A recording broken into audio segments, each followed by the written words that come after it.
From SF Land, this is Dorking Out, a podcast for people who love to dork out about movies, TV, and everything pop culture. Welcome to episode 150 of Dorking Out. My name is Sonia Mansfield, and joining me is my podcasting sister from another mister and co-host of Dorking Out, live from Brooklyn. It's Margo D. And in this episode, we're dorking out about 1991's Point Break. Hello, my friend. Hello, my friend. Here from the polar vortex. It has been so cold over there, so I'm glad that we decided to watch something that felt summery and warm. And it's funny because we picked this. Well, and I begged you. I'm like, could we do Point Break? Because I needed like the break from the cold and everything. I bought it to rent on Amazon, and then the next day they took it off of Amazon. It was just crazy. Yeah, I think I rented it through Google Play. Yeah. But it's kind of stupid that I don't own it, to be honest. So I should have just bought it. You know, I might after this too, after we talk about it. Such a dummy. Why didn't I just buy it in the first place? Like, I'm telling you, this is the first time I've seen this movie in maybe 10 years, maybe more. I can't believe how much I enjoy watching this movie. I know. As stupid as it is sometimes, it's so goddamn enjoyable. It really is. And just in case people are wondering, why did we pick this movie for the week of Valentine's Day? We decided that this movie is a love story between Johnny Utah and Bodhi. There's lots of clues going on here. Yes. And there's a lot of catching of the eyes going on here. Mm-hmm. And I think it's kind of interesting. The love interest, Lori Petty, who's great. Yes. I like her an awful lot. And because they could have easily put a blonde bimbo. For sure. Whatever. They could have put it like a Baywatch type. Yes. And she's not. And I love her beautiful eyes and her cheekbones, but she's a little more androgynous. Yes. Let's just say. And so it's kind of an interesting choice, but Bodhi and Johnny make eye contact with each other sometimes. It's just like, you just want to make out. Like, just do it. There was a point where Bodhi says, like, I know you want me so bad you could taste it or something like that. And we're supposed to read it as he wants to capture him and like take him, arrest him or whatever. But I think we know the truth. Yes. There's a lot of code going on here. So for somehow, if people don't know anything about 1991's Point Break, I don't know what's wrong with you, but it is directed by Kathryn Bigelow, and it stars Patrick Swayze and Keanu Reeves, Gary Busey, and Lori Petty. And this is the movie where Keanu Reeves is an FBI agent who goes undercover as a surfer to catch some bank robbers. And he's a former football player, yes. and it's a play on his name. Johnny Utah is a play on the name Joe Montana, who was a very popular quarterback at the time. And I lived in the Bay Area at the time, and I was obsessed with the 49ers. Yeah, everybody was back then. Oh, my God. They were all great. And, yeah, he's 25, and he thinks he knows who's robbing these banks. And this is before DNA. It's before – like when you see the science and the computers, you're going to giggle. Oh, yes. It's a little silly. But he thinks it's a bunch of surfers. And then no, it's Gary Busey, Pappas. Who thinks it's surfers. Right. Yes. He convinces Keanu Reeves. Did you see this movie in the theater? Of course I did. Yeah, me too. At that time, I loved it. I think I went back to see it again pretty soon. It had Patrick Swayze and Keanu Reeves. Yeah. You've got to be kidding me. You couldn't keep me away from that theater. Yeah. This movie played at the movie theater I was working at. And I remember the previews in front of other movies, and this movie was a joke to us. We were like, yeah, we're totally gonna see Point Break, like, as a joke. And then we all saw it, like everyone who worked at the theater, and we were all like in love with it. And all summer, like, we kept like jumping up on the counter and like, whoa, like we're surfing and stuff. Like, we were all in love with this movie. I'm still kind of in love with this movie. It's stupid that Kathryn Bigelow doesn't work more. I know. Maybe I like to think, she just picks her projects very carefully, but I don't know if that's true. I'm sure as a woman, she gets a tougher time. Yeah, it's kind of bullshit. You could be a Guy Ritchie and make shitty movie Yes. after shitty movie. But if you're a woman and you make one that doesn't make $100 million, Yep. then you're blacklisted. Hollywood is awesome. And she was married to James Cameron at the time. She deserves a major award just for that. Oh God, can you imagine? You know he's such a dick. You know he's so egotistical. Yes. Like, you know he thinks so much of himself, and then if anybody ever attacks his pride at all, that you're gonna have to spend hours telling him how awesome he is. And he's exhausting. Yeah. But here's the thing about him. I will give him credit. I think he knows how to do everything on a set. Yeah. And I think he can do the job really well. I think he can back up a lot of his bullshit. He's made some really great movies. So I love his movies. Yeah. Yeah. I would agree with that. So at the time, everyone now knows that Keanu Reeves is an action star.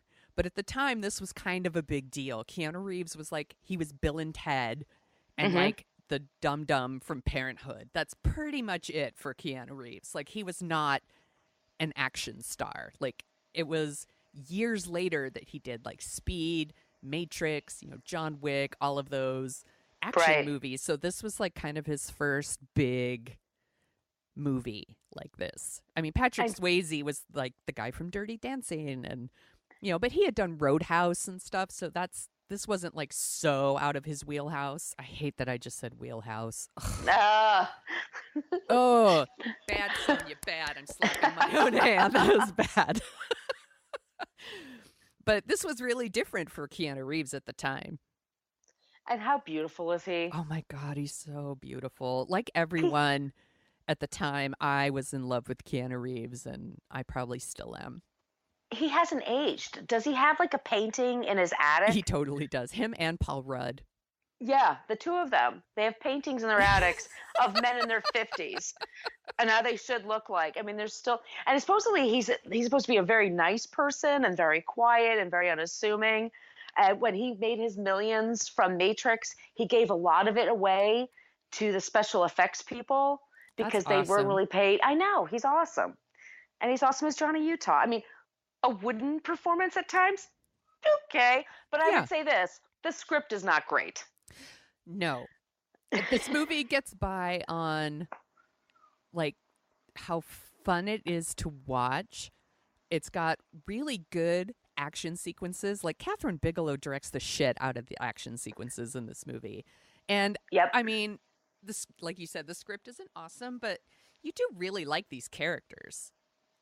No, they all are different and interesting. I mean, they all have their quirks and everything. It's just sometimes it's a little awkward. Just Johnny Utah every once in a while was like, I'm an FBI agent. Or I am FBI. No, John C. McGinley plays the mean FBI guy. That's his boss. And at one point he goes, you haven't done diddly squat. Oh, yeah. Squat! I wrote that down in my notes. You haven't produced squat. And then he says again louder, squat! Like his head's going to explode off of his shoulders. Yeah, there's just stuff like that. And like Gary Busey's like at his Gary Buseyest in this movie. But it's okay. I think let's start with this. How much do we love and miss Patrick Swayze? Who else could play this part? Nobody. I think he's kind of the perfect person. Yeah.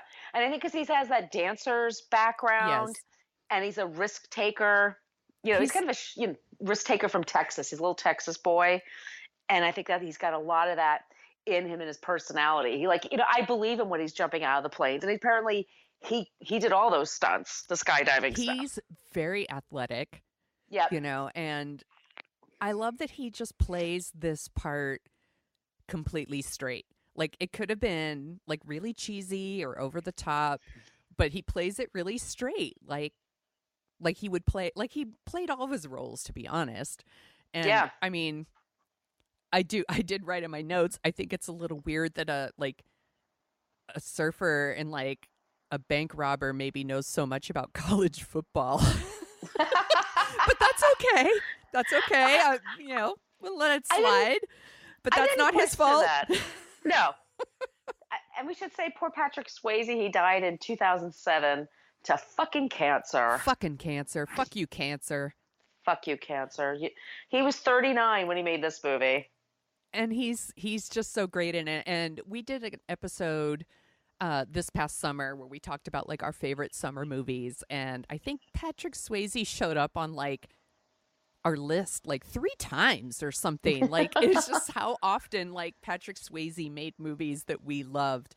And I really love him in this movie. And I think that he took what could have been like a straight up villain and gave him a little bit of soul, but plays it really straight. So you kind of feel for him, and you know, things definitely go wrong for him, but I just really liked him. And what did you think of in a very small role, what do you think of Anthony Kiedis from Red Hot Chili Peppers? I wonder if he was, you know, his dad is an actor. Really? His father was an actor. I feel like maybe it skipped a generation. Yeah. Oh, yeah. Yeah, his father was a working actor, but he was like a character actor, and he was on a bunch of TV shows in the 70s and stuff like that. You know, it's a little hyped up. Yeah. And he's doing his stage thing. Yeah. Like, that's what I think he's doing. He's most believable. I did love watching him get his ass kicked, though. I'm like, that's for Under the Bridge, asshole. It's for a lot of things, by the way. But I've heard that too. Peppers. Let me just say that.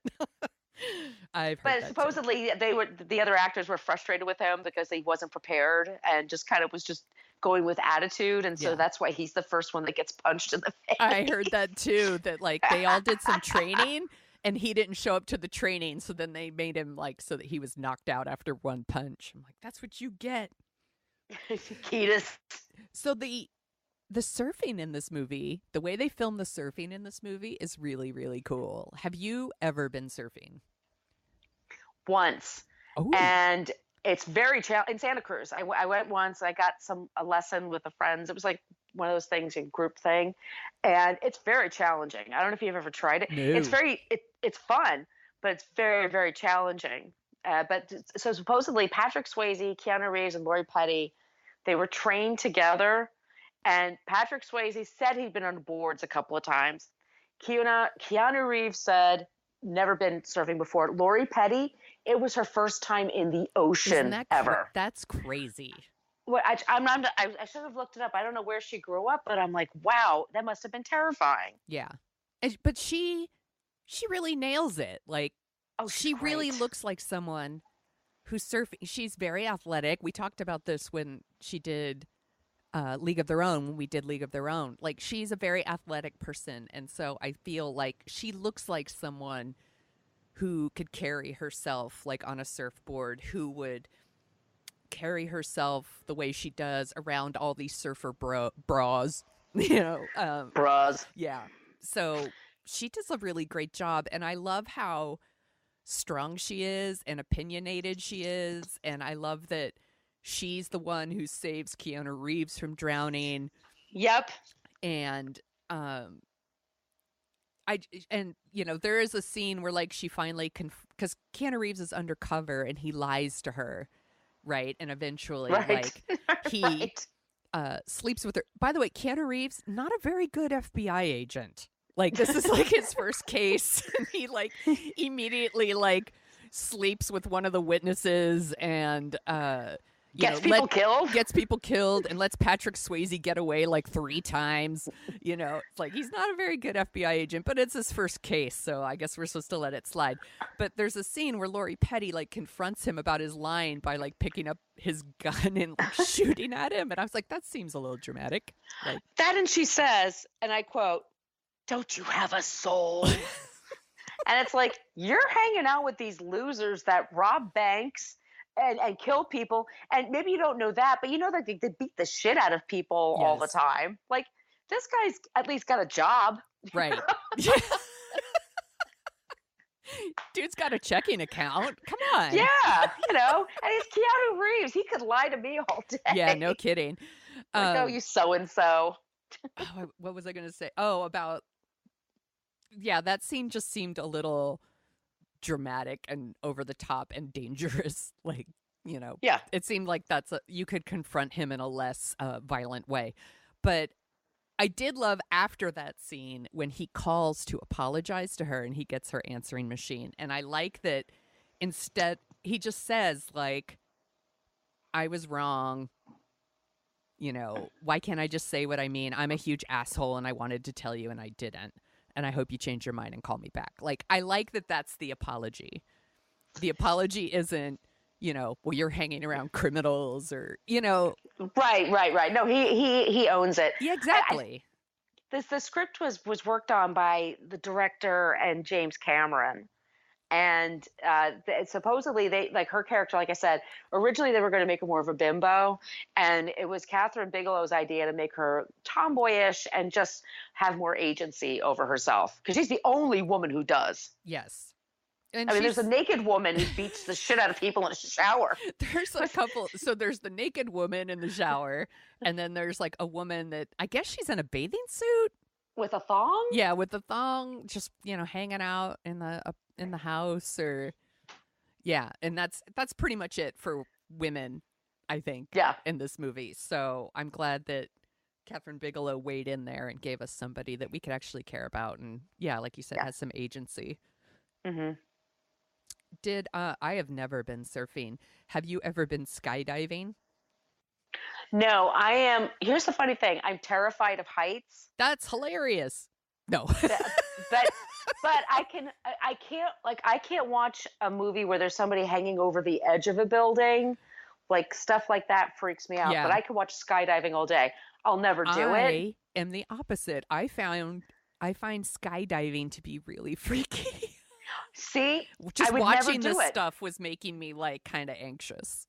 Yeah, well, you know, the Mythbusters, supposedly, there's a whole scene at the end where they're hanging on to each other and they're talking in midair. Mm-hmm. You know, you release it. No, you release it.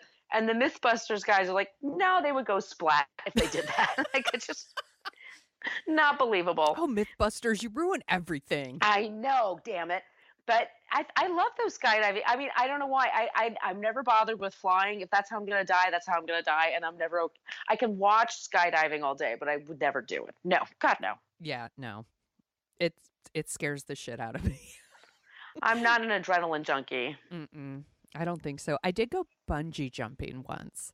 I wouldn't even do that. And that took all of my guts, and I don't have any guts left, so I cannot skydive. I will pass. What do we think about, well, I don't want to go to the end quite yet. I have thoughts about the end, so I'm gonna put that in my back pocket. What else do you want to talk about with this movie before I jump into all my other random things? Well, I thought the bank sequences were really thrilling. Yeah. I mean, violent for sure. But I thought that they were really, like, all the action sequences are super exciting. And like I said, this woman should be working all the time just for that. She is so good at that. Did you see Detroit? The movie she did like last year about these police officers in the 60s that like pick up a bunch of African American guys and like hold them in a house, and because there was like a robbery that happened and they thought they were suspects. It's really long and it's not like a super great movie, but there's this huge section in the middle that is so tense that it almost makes the whole movie worth it. And she is just so good at action and tension. And I mean, the movie's really quite pretty to look at too. Like, it's fun to watch. I love the action sequences in here, and I thought the stuff in the bank is really well done, and she really ramps up that tension, especially in the last bank robbery where an undercover cop gets involved. Right. That was so sad. There's a lot of people, like, I think there's like 11 shootings, like killings here. There's a lot of shooting. And then there's also even the part where they're playing football on the beach at night. But, you know, that's the same beach they filmed The Karate Kid. I got all excited when I saw that. That scene is so funny to me, too. There's a lot of half shirts, first of all. Yes. Which is, it reminded me a little bit of the scene in Top Gun where they're all playing volleyball. It's like, hanging with the boys. Actually, have you seen Top Gun? Didn't we talk about this? I've never seen Top Gun. I've seen clips of Top Gun. Yes. I know what Top Gun is about. I think I was at a time where I was a little annoyed by Tom Cruise, and that probably stopped me. Yeah. Well, that's smart. He is very annoying. But surely you've seen the volleyball scene. There's a scene where they're Oh all yeah. playing Oh yeah. volleyball, and it's like the most like And they're flexing. oh, for sure. It's like the most like gratuitous. Like it's so like look how hot these guys are scene. And I felt that a little bit with the football, but I do love that Lori Petty's in there, like playing football, hanging with the boys. And I like that she's the one that taught him surfing, and she didn't take any of his crap. Like she treated him like she would treat anybody else that learned how to do a thing, even though he's a super hot guy. And you would think like she would flirt like crazy. She was just like, nah, you're going to learn how to do this thing. And you're going to get to know me. You're going to get to know me as a person. And that's how it's going to be. And I like that the first time when she rescues him. Yeah. And she walks away and goes, I'm Johnny Utah. And she just yells, who cares? I love that. And this is one of the things I like about the movie too, is that you can see that they spend time together. So you can see why they like each other. It's not like it doesn't help that she's the only woman in the movie. So it's like, well, of course he's going to hook up with her because she's the only woman in the movie. But they do spend time together. And I think that's just one of the things I like about the movie. And they look great together. They really do. Yeah. Is it weird that Keanu Reeves tends to look great with other women who look kind of like Keanu Reeves? Because that was kind of true in the Matrix movies, too. He has a beautiful face. He does have a beautiful face. I wish I looked like Keanu Reeves. That would be amazing. I would love those cheekbones and that skin tone. Please. Those eyes. He's awesome. Yes. He's so awesome. We let him make movies that he's not good in, like Dracula. Oh, God, he was so bad in that. What was the other one he did that I was like, what? I can't remember. Anyway, my beer's kicking in. Yes. So Tyler, that's Lori Petty's character, and Keanu Reeves like go to a party at Patrick Swayze's house, and it's this total madhouse party, and that's where they do like the midnight surfing and all of that. And then they have this very sweet scene where like he finally does some like real surfing, and he's so excited that he finally got on the board, and then they kiss. And then they wake up the next day on the beach, and I kept thinking, like, sex on the beach isn't really that awesome. No, the sand is not fun. No, it's so overrated. Yeah, it's overrated. Just stick to the drink, you guys. Little piece of advice from dorking out to you. Or get plenty of blankets if you can. Or get a tent. Or just get a room, you guys. Just get a room. There you go. Go to the car. And then after that, there's the raid at the surf punk's house that has Anthony Kiedis. And then I think, isn't that Tom Sizemore? He's not credited. Yes. As the undercover agent that was working there. Credited. Was working that, yeah. And I'm like, oh, Tom Sizemore, you used to be great. What happened? He's drugs, right? Yeah. I think he's got a lot of problems. Speaking of problems, you mentioned the script. There's a lot of coincidences in the case in this movie is pretty silly. We can all admit that. Like, he just happens to get saved by Tyler, who just happens to know Bodhi, but I think because it's so well done, you just don't care. I don't care. Rewatching this, I was like, I still don't care. They're the ex-presidents. That's what they're called, by the way, the bank robbers. They all dress like the masks of former presidents. I'm not a crook. Yeah. But once they show up without their masks, but they're just like hanging around being assholes, it's like, yeah, they probably are doing it. This is probably them. Yeah, I don't even think it's supposed to be a mystery. Is it supposed to be a mystery? I think they think it's going to be a mystery to us. I think for Keanu Reeves it kind of is. Right. And I like that chase scene where it's a really great foot chase scene. Oh, yeah. I wrote this down, too. It was so good. But, Patrick Swayze, he was promoting Ghost at that time. And so he had a stand-in do that scene. So that's the stand-in running around. Well, he keeps the mask on, so good job. Yeah, and Patrick says like, yeah, I'm glad I didn't do that. That scene is so crazy. I hadn't seen the movie in a couple years, so it is this very crazy foot chase, and it goes through like people's backyards and through different side streets and all this, and then like this part where I was like, what is Bodhi throws a dog at Johnny? And I was like, what the fuck is that? He like picks up a pit bull or something, and he's like, just throws his dog. It reminded me of Raising Arizona, you know, that scene where Nicolas Cage just starts running through people's homes and the dogs follow him. We should do that movie one day. We absolutely should. Let's put it on the list. Yeah. And there's just stuff in the movie, like I wrote down the like big speech that like Johnny gives the other guys. It's like, this was never about the money for us. It's about, you know, it was about us against the system. You know, that sort of thing, like the real like sticking it to the man stuff in it that, oh no, here's my favorite part. To those dead souls inching along the freeway in their metal coffins. We show them that the human spirit is alive by robbing banks, apparently. Yeah. Robbing banks and terrifying people. Yeah. Congratulations. You showed us. Yeah. Why don't these guys just get jobs? Dude, get jobs. It's easier. It's easier. Or maybe they don't think that's easier. No, they want the adrenaline rush. Don't you get that's it? True. That's true. Surfing, skydiving, bank robberies, the same thing. Yeah, but you know, going to work can be really exciting too. Make me cough.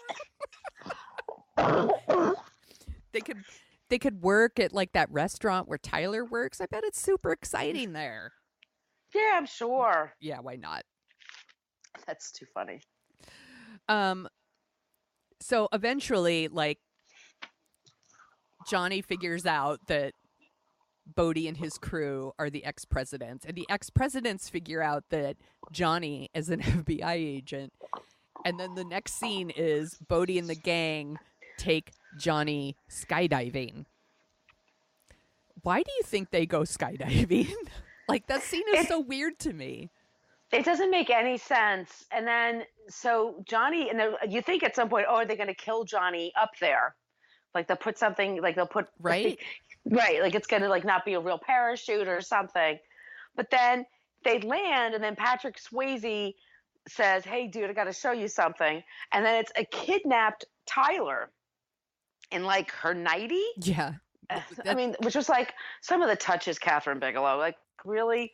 First of all, I didn't think Tyler would wear something like that. No, it's. Did they dress her up? Yeah.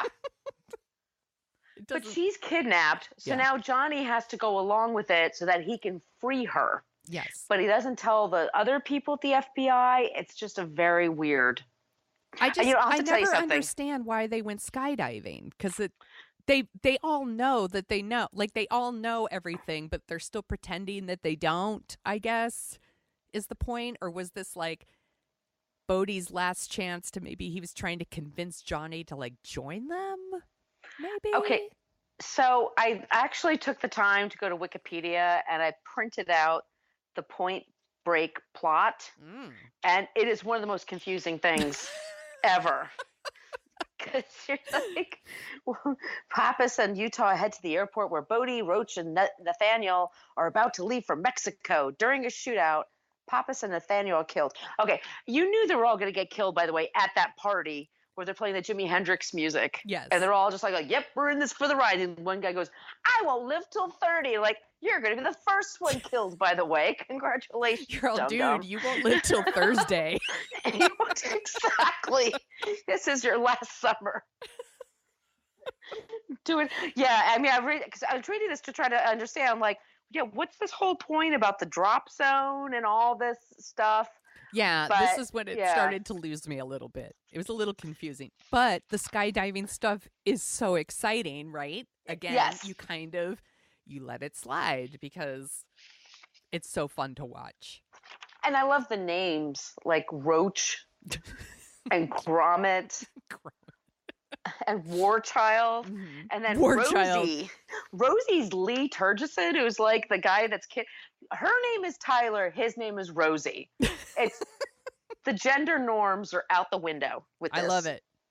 Yeah, which is great. James LaGrosse, by the way, I love him. Yeah. He plays such a shithead in this movie, but he's great. There's great acting. I mean, John C. McGinley's a little over the top, but I'm guessing that's what they made him do because Yeah. normally he keeps it to a moderate level. Right. He brings Right. it down a couple of notches in other roles. Yeah, like Office Space. I love him in Office Space. Yeah, me too. And I Yeah. loved him on Scrubs too. Oh, he was wonderful on that. Yeah, so Bodie meets with Rosie and releases Tyler, who reunites with Utah. Roach dies of his wounds, and then Bodie and Rosie leave with the money. And I'm like, wait, what? Wait, what? Who happens to what now? See, I'm telling you, this is confusing. So, what do we think about the end of poor Gary Busey in this movie? I hate it. And I hate it too. I think it's bullshit. They should have let him live. They should have given kinda him a wound. It kind of takes the fun out at that point, Yeah. right? Which I guess maybe was the point, but it kind of takes the fun out of it at that point. I think it totally takes the fun out of it. I think there's no reason. It's shoot him fine, but have him be in the hospital Right. and have at least him and Utah, Johnny Utah, can have like a convo before Johnny solves the case or something. It really bothered because this is Gary Busey just before he went really fucking crazy. Yeah. He's still got it, and he's still very dynamic. Gary Busey when he's on point. Yeah. He's great. And he's really good in this. He's really fun. Love him in this. It was a serious bummer, and it's the part of the movie where everything starts to kind of turn for me. The death toll's really too high, I think. Yeah, because so then what happens, is Keanu Reeves constantly like kind of letting Bodie go is bullshit because his actions have resulted in the death of many innocent people, like the people in the bank.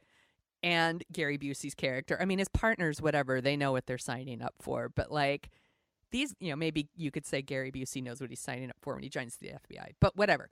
Like he's resulted in his actions have resulted in the death of multiple people. And like just letting him like go to like, I'm going to surf this last wave and, giving him his like wish.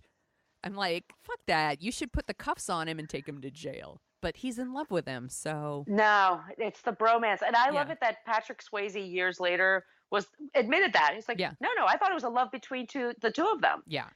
The love that dare not speak its name, as the people used to say. And I kind of it's like, all right, dude, you go off and break your neck in the ocean. Yeah. Oh, you do you, boo.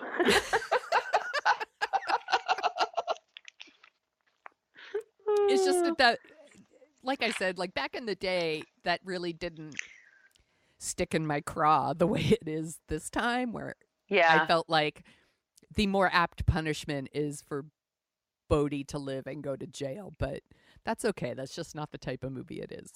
No, I mean, it kind of feels like a cop-out, but I don't know. It's such a beautiful shot at the end, too. It is. And it's they've been apart for 6 months. I think, probably Johnny quits the force. They should have kissed. They should have. How much would you care? Oh, my God. A makeout scene between the two of them. Like before he runs out and gets on his board, he grabs him and kisses him. How hot would that be? Oh, my God. I mean, I'm fanning myself right now. Seriously. In a polar vortex. It would take this movie to a whole different level. Gay people knew this for years, by the way. Sure. And we're only catching this now. Maybe this movie would go on like a list that we were kind of talking about off mic the other day, which was movies that were gay but were pretending they weren't, like Fried Green Tomatoes. Maybe Point Break would be on that list. I would totally put it on there. Yes. Did you see the remake of this movie? I refused. And I don't know why I'm such because I don't even care about remakes. I'm just like, if people can remake Shakespeare 1,000 times, you can remake a Point Break. But at the same time, I didn't want to see it. I read the reviews. I love that you compare Shakespeare and Point Break. Well, whenever they remake anything, people complain. I remember the Manhunter. Everyone loses their fucking minds. Goddamn minds. Yeah. Oh, yeah. Like, they're making another Batman or they're making another Spider. Who cares? I remember the Manhunter. They remade that because that was originally in the 80s. And the guy that played the bad guy, that was so furious that they remade it like 25 years later. I'm like, if they can remake King Lear or whatever, like like, what do you care? Your performance stands. But saying at the same time, no, I've never seen that. The thing I really regret, and I don't know if you've heard about this, there was a Point Break live show. I have heard of it. I wish I had seen it. I'm so mad. I was looking at it. They've stopped doing them a couple of years ago. But what they would do is they had a group of actors, and then the audience would show up, and you had to wear your basically crappiest clothes because they turned the audience into a bank. Like the bank robberies would happen in the audience, and they would shoot water at you. And they would take a person from the audience, and like 4 or 5 people would audition to be Johnny Utah, and they would just pick one, put clothes on them, male or female, and then just gave them cue cards to read off of because Keanu Reeves' performance is so wooden sometimes. That's hilarious. Oh my God, it looks like the funniest goddamn thing in the world. I wish I'd seen it. They did a production of Evil Dead out here. Did they do one of those? And that was another one where it's like, if you're sitting in the front 3 rows, you're going to get bloody. Apparently. they say with this, yes. Yeah, and then they do like the thing with the bungee jumping, but they had like an inside, and it just looks like it was so. I saw the Brady Bunch when they did the Brady Bunch on tour. Remember that? Yeah, long time ago. Yeah, that was fun. Why do you think people are still talking about this movie? It's like 30 years later. Because it's fucking awesome. It looks great. That's the best argument for it yet. It's because it's fucking rad. That's why. Duh. It's so. I mean, yeah, it has toxic masculinity. No great women characters except for Tyler, but they make her kind of dumb and weak at the end. Well, a little weakish at the end. I don't know what to tell you. It doesn't make sense. You can see the bad guys 1,000 miles away, but they're playing the shit out of it. And I think Catherine Bigelow, it looks gorgeous. Yes. It looks amazing. And it's fun. This movie is beloved. Yes. Like, if I went on Twitter right now and talked shit about Point Break, oh my God, people would call for my head. They would If lose we said their we ruin minds. your childhood by talking about this, people would freak the fuck out. Yeah, like, they we're not would. going to ruin your childhood. Yeah, we should make that very clear when we start tweeting the show out. We're not ruining anyone's childhood here. We all love Point Break. We don't hate. We celebrate this movie. Yeah, we're definitely celebrating it. If we're pointing out flaws because we care and we love it. So I read that a couple of different people auditioned for Johnny Utah. I'm sure you read this list too. Yep. Do you have a favorite on the list? I think Johnny Depp at the time could have done it. I think Val Kilmer at the time probably could have done it. But I think nobody wants to work with Val Kilmer because he's supposedly a huge pain in the ass. Right. And then there was also Matthew Broderick. And Matthew Broderick as Johnny Utah? I never buy that. No. Matthew Broderick skydiving? Yeah, no. Like, what? No. I have to say now, actually, I would kind of like to see the Point Break with Matthew Broderick. But it would be a comedy. It would be a full-on comedy at that point. It wouldn't be what it is. And then apparently Charlie Sheen was also considered at one point. Well, it was in the 80s, like mid-80s. Yeah. So that's when and then the studio lost interest, and then it picked up again with Catherine Bigelow got on board, and her husband, like we said, James Cameron, helped her with a little bit of the script stuff. But this is her work. This is her. I think this is Catherine Bigelow. Oh, for sure. I have a whole list of 91 movies. Are you ready? Oh, please. Thank you. So apparently this movie came out 1 week after Terminator 2. Oh. Which is why Point Break wasn't like... What's funny is, so it is like beloved, everyone loves Point Break, but it actually wasn't like this huge box office sensation. And part of that was probably because it came out right after Terminator 2, and that was like a monster hit. Yeah, that was a great movie too. Also that summer, Thelma and Louise. We're going to talk about that someday. We are. I love Thelma and Louise. Robin Hood, Prince of Thieves. Oh, God, is that terrible? Silence of the Lambs. Awesome. One of my all-time favorites. JFK. Yep. Beauty and the Beast. City Slickers. The Fisher King. Here's another one that's on our list. Don't Tell Mom the Babysitter's Dead.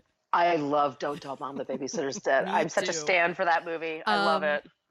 Just the other day, I said the dishes are done, man. I quote Yeah, that movie that's my pretty. favorite. I quote it like every day. Actually, now that I think about it, I'm like I probably say that every day. I should have saved that for the podcast. But anyway, little sneak peek for you guys.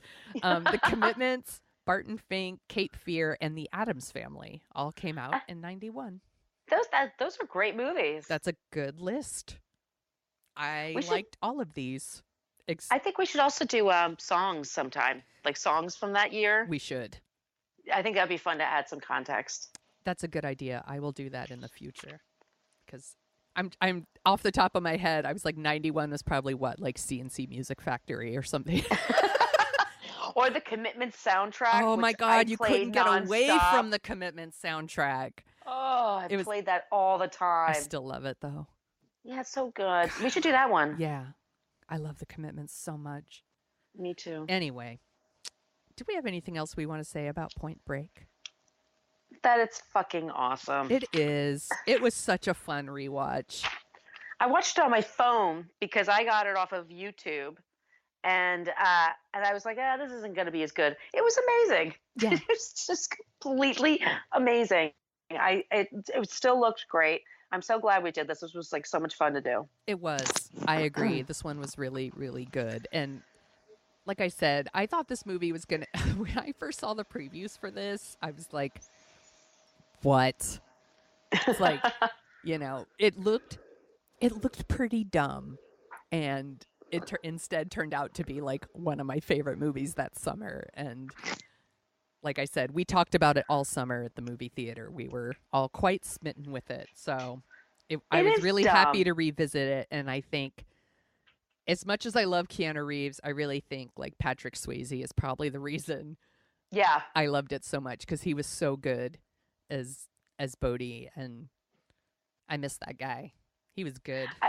Keanu is beautiful. And those shots of him every once in a while with the wet hair, just kind of looking over his shoulder. Yeah. It's fantastic. And it is dumb, for sure. This is not a smart movie. That's okay. That's fine. Not everything needs to be smart. Yeah, we have jobs that are tough. It's great to have something that's not challenging. I think Patrick Swayze plays it full tilt boogie. Like he's truly acting and throwing himself into it. And I just think he's a total and I think Lori Petty, I wish she was working more because I think she's really good. Yeah, she showed up on Orange is the New Black. That's the last time I've seen her. I bailed on that show, but I really liked her in the episodes I saw her in. And I agree. I think she's good. And she was really great in this too. So yeah, she was a great choice. Do you have anything else you're dorking out about? Well, speaking about Orange is the New Black, so Natasha Lyonne. I was going to ask you off mic if you were watching this, so I'm glad you brought it up. I just watched the first 3 episodes. It's on Netflix, and it's called Russian Doll. And she plays this girl that's a New York City, Lower East Side chick, and she's just she's 36 years old. She's having her birthday, and she dies every single day. And then it's like Groundhog Day. She wakes up again, and it's the start of her birthday party. And she dies in a different way each time. And she is funny as shit. Yeah. She's awesome. I saw the preview for that last night. I read that it was coming out, and then I finally watched the preview last night, and I was like, that's going on the list. Like, that. I love her. I think she's great. I've always really liked her in like Slum of Beverly Hills, and she did But I'm a Cheerleader. Like, I've just always really liked her, so I'm glad to see her in something like this that I'm excited to watch, because like I said, I bailed on Orange is the New Black. I bailed when somebody told me that they were all taken prisoner, and it was like they took over the guards, and it was a whole Lord of the Flies kind of thing. Oh yeah, that's so funny. I think that's about right. That's about when I bailed too. And I was like, that doesn't sound like fun to me. Yeah, same. So I'm definitely going to start watching that then. It sounds like Happy Death Day. Did you see Happy Death Day? The movie that it was a horror movie that came out last year. It was a girl's being murdered. Oh, a girl's being murdered on her birthday over and over and over, and it's like a Groundhog's Day. But I haven't seen it yet.